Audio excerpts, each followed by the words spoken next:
Crónicas de espanto. Es domingo, el terror no descansa. El miedo se esconde en las profundidades de sus mentes. El espanto está a la vuelta de la esquina. Nos esperan tiempos escalofriantes. Y por eso estas leyendas son para prevenirlo, no solo para asustarlo. Comenzamos.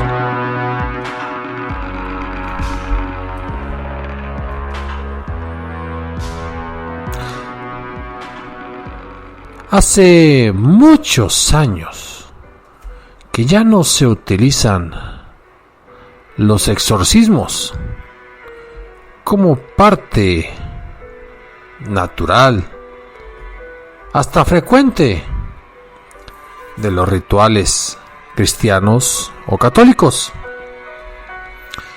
Baste decir que quizás el último congreso de exorcistas católicos que se realizó en México tuvo ya poco más de 10 años. Y en otras denominaciones religiosas también ha perdido notoriedad y práctica el uso de esta práctica que en otra época era casi el pan de todos los días. ¿Será que el demonio descansa? ¿Será que el demonio se ha evaporado para convertirse en un concepto más que en un ser que podía posesionarse del alma, hablarle al oído al ciudadano común o aterrorizar a aquellos creyentes temerosos de las leyes divinas? Vaya usted a saber. Pero la realidad es que se siguen dando los casos. Y hace no mucho, apenas 10 años de esta grabación, por ahí por el año 2011, hubo un hecho insólito.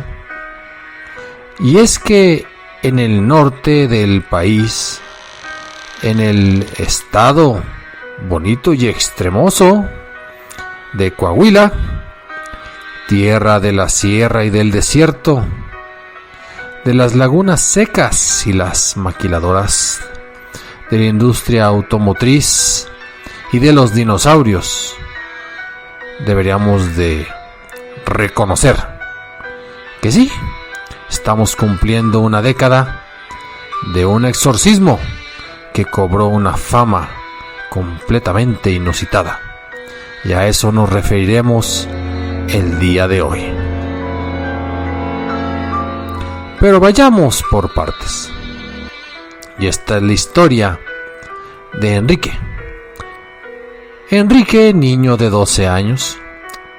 No diremos más porque él sigue vivo en alguna parte del estado o del país. Y su madre, Hortensia, y su hermano, Braulio, vivían en una ciudad del estado de Coahuila, pues como cualquier familia de clase popular, y en los suburbios, en las colonias y las casitas pequeñas de Infonavit que se rentaban, se medio pagaban, con la penuria y la escasez de recursos que caracteriza pues a esa clase populosa mexicana, se desarrollaba la vida de los dos hermanos y de la mamá, pues en medio de carencias que ustedes podrían imaginarse. Tuvieron que cambiarse de casa. Y Hortensia le dijo a Braulio y a Enrique: hijos, no nos queda de otra. No vamos a vivir ahora tan cerca del centro de la ciudad. Pero ahí en la colonia Santa Cristina conseguí una casita bastante mona e interesante, cómoda. Ahí podremos vivir. Está bien, mamá, lo que tú digas. ya estamos haciendo nuestras maletas y vamos a hablarle por ahí a nuestro tío para que nos ayude a llevarnos las cosas a esa casa en la colonia Santa Cristina. Y empezaron a descargar los muebles y las cajas y los juguetes y todo lo que traían. Y los vecinos se acercaban, se asomaban, pero nadie saludaba. Cuando Hortensia se da cuenta de una situación un tanto inusitada, va y se presenta con los vecinos y la saludan, pero inmediatamente se retiran. Ella, extrañada, no atina a conocer el motivo. ¿Quién puede tenerle miedo a una señora con dos niños? Uno apenas adolescente y otro niño clavado en la edad de la infancia de los cuentos. Una madre soltera no puede ser amenaza para nadie. Ahí donde cantan los gallos y aúllan los perros, donde pasan los camiones y levantan tierra, en una colonia de las periferias de la ciudad de Saltillo. Pues bien, platicando después y hablando con una vecina que se atrevió a dar señales, a dar la interpretación correcta de esa situación, de esa soledad aparente, de ese poco deseo de hablar con ellos, le comentaron que esa casa había durado bastantes meses deshabitada y que se decía que por los anteriores inquilinos se habían realizado actos de brujería en su interior. Hortensia se preocupó, pero no dio más importancia.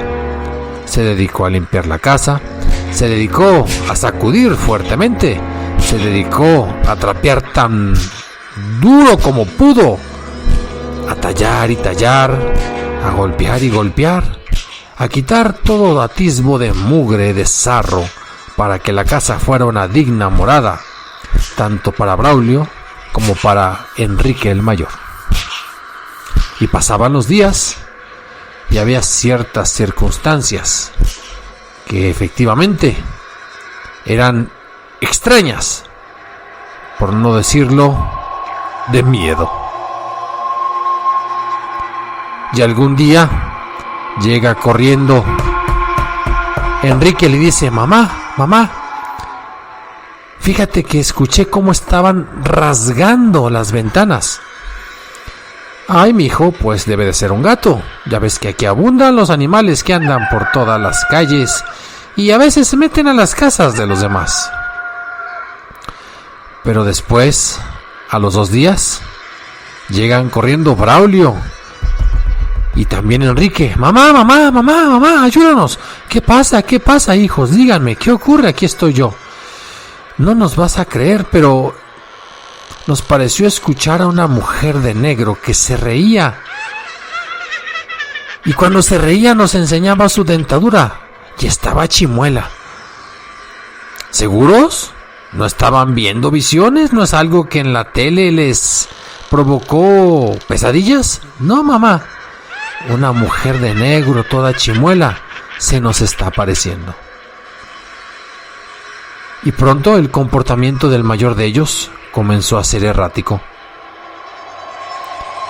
Ya cuando lo querían levantar para ir a la escuela, él no quería. Solamente gritaba. No se levantaba. Y la mamá llegaba y le arrojaba aunque sea un poco de agua, así nomás para que se despertara. Pero él gruñía y decía: ¿qué está pasando con mi hijo? Y llegó el momento en que ni jalándolo se levantaba. Se quedaba literalmente agarrado de los fierros de la cabecera de su cama. Y entonces estaba Hortensia desesperada. No sabía qué hacer con Enrique de 12 años, que se quedaba prácticamente la mayor parte del día pegado a su cama. Entonces sí, habló con las vecinas. Creyó en los poderes misteriosos, en lo desconocido, en la brujería que quizás pudo haber impregnado esa pequeña casa, que de ser una morada acogedora, ahora era el barco del terror. Y una vecina le dijo: pues mira, aquí en la zona conocemos al padre Luis del Río. Sí, al padre Luis. Fíjate que es exorcista. Y por lo que me dices que tiene tu niño, pues no estaría de más preguntarle al padre. Y hete aquí que entonces la señora Hortensia acude a la parroquia.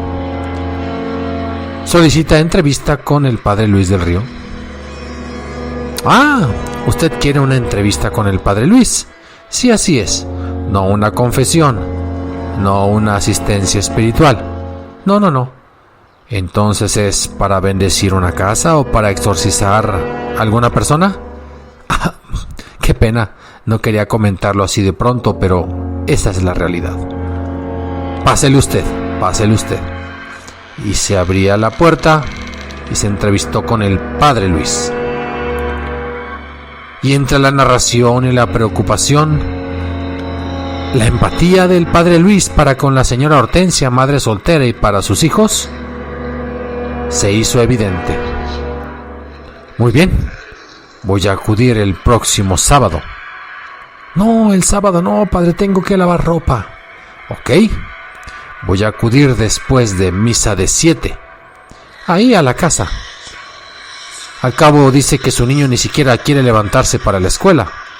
Es correcto, padre, es correcto.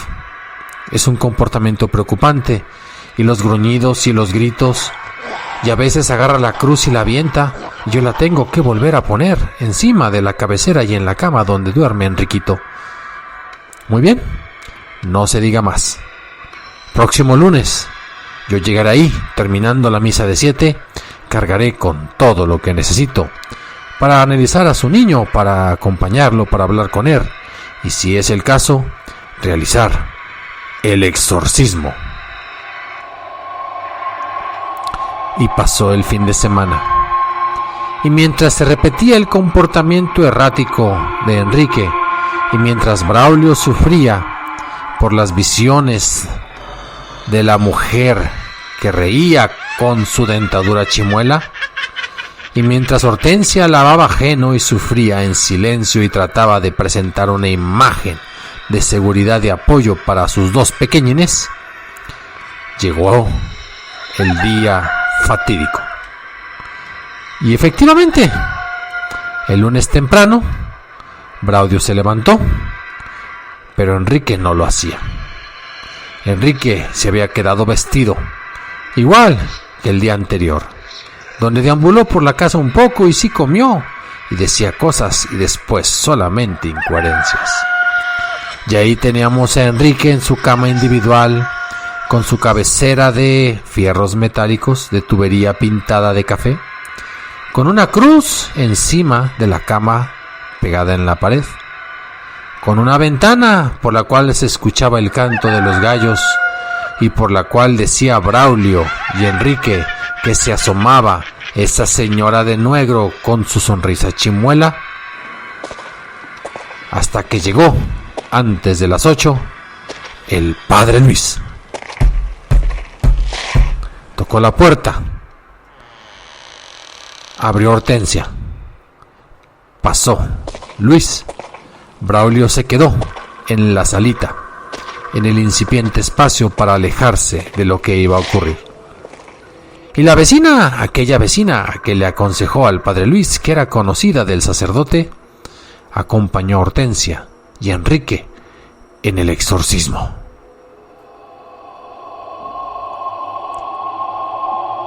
Y empezó a rezar. El padre Luis se acercó un poco, vio que el niño renegaba, sacó la Biblia y el niño rápidamente se la quitó de las manos y empezó a gruñir. El padre dijo: efectivamente, tendremos que realizar el exorcismo. Y comenzó el ritual. Comenzaron los rezos y el padre rezaba y empezó a echarle agua bendita a Enrique. Y Enrique empezó a sacudirse. Se quitó la cobija y agarró el Cristo. A punto estuvo de arrojárselo al padre Luis, cuando de pronto Hortensia y la vecina lo sujetan. Hortensia por las manos, la vecina por los pies. Braulio a lo lejos simplemente tenía ganas de llorar, pero se aguantó, porque él era hombre y no payaso, porque era un niño cabal. Y mientras tanto seguía rezando el padre Luis, y seguían los gruñidos, y seguía la desesperación de la mamá, y seguía la incertidumbre de la vecina. Le arrojó unas gotas de agua bendita y el niño seguía rebelde, seguía estirándose. Le preguntó el padre Luis: ¿cómo te llamas? Y solamente escuchó gruñidos parecidos a los de los zombies. Pero el padre sabía hablar el lenguaje de los demonios. Volvió a preguntarle: ¿cómo te llamas, engendro del mal? No se refería a Enrique. Se refería precisamente a los demonios que estaban poseyendo a ese niño de 12 años que para esas horas tendría que estar llegando con sus libros y su lonche y sus ilusiones y sus sueños a la escuela a tomar las clases de primero de secundaria. Pero no era así. El niño gritaba, el niño gruñía. Más bien los demonios, de acuerdo al relato, tomaban posesión de ese cuerpo débil, frágil, inocente. Y el padre no se rendía. El padre rezaba, seguía rezando y rezaba más fuerte cada vez, hasta que incluso el padre logró decir: no es un demonio, son 4 demonios, y voy a tener que rezar más, voy a tener que sacarlos. Y efectivamente, el niño siguió gruñendo, las gotas de agua bendita cayeron. La mamá, Hortensia, y la vecina sujetaron al pequeño y lograban por momentos que se controlara y dejaba de gruñir. Y parece que los esfuerzos del padre rindieron fruto, porque el niño se tranquilizó. Ya solo se escuchaban los cantos de los gallos y los rezos del sacerdote. El niño quedó como cansado, como fastidiado, como si acabara de realizar prácticamente una maratón, como si hubiera sudado temperaturas de 39 grados centígrados. Y el padre terminó sus rezos. Y ahora sí, contestó Enrique: ¿cómo te llamas? Enrique. ¿Cómo te encuentras? ¿Cansado? ¿Quieres desayunar algo? Sí. La sonrisa iluminó el rostro de Hortensia, que rápida acudió a la cocina y le preparó unos huevitos con salchicha, tanto a Braulio como a Enrique. Y ese día, Braulio y Enrique llegaron tarde a la escuela, pero llegaron. No crean que todo fue normalidad. Otra vez ocurrieron algunos síntomas de aparente locura, de desatino, y fue necesario que el padre Luis acudiera una segunda vez, aunque ahora quizás los resultados no fueron tan contundentes. Y la madre se quedó un tanto incrédula, porque ahora el niño quizás no aparentó tener una salida de algún espíritu maligno, simplemente quedó como desmayado. Pero el padre Luis ahí estaba, al pie del cañón. Y el niño, pasados los días, y no sabemos si precisamente por efecto de los rezos, por efecto de esos 4 demonios que ya se habían retirado, se fue. Se fue a clases ya cada lunes, martes y miércoles. La mamá no quiso jugar con fuego. La mamá pensó: ¿qué demonios hago en esta casa? No me importa perder el depósito, pero si aquí embrujaban, si aquí efectuaban ciertos rituales, no, yo ya no me voy a arriesgar. Perdió el depósito efectivamente. Se cambió de casa a otra más chiquita, a otra más pequeña, pero siguió la historia de Braulio y de Enrique. Y hasta donde sabemos, el padre Luis siguió ejecutando su labor de exorcista por toda la comarca coahuilense, por la sierra y la laguna, por el desierto y el bosque, hasta que murió. Hace un par de años que el conocido padre Luis falleció de una pancreatitis, pero ya a los 86 años de edad. Nadie tomó la estafeta de exorcista que había ejecutado él con tanta prontitud y espíritu de servicio. Y para aquellos que creen en esto de los demonios y del exorcismo, no deja ser un relato escalofriante.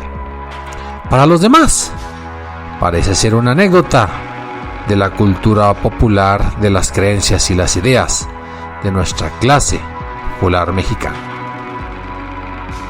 Pero no quiero dejarlos así, simplemente con la duda o con el relato. Aquí tenemos cortesía de la estación RCG de Coahuila algunos segundos que testigos presenciales grabaron cuando se realizó uno de los dos exorcismos. Con la autoridad y el poder de Jesucristo, el Hijo de Dios, ato a todos los espíritus malignos que estén perturbando, dañando, poseyendo a este siervo de Dios, José Enrique.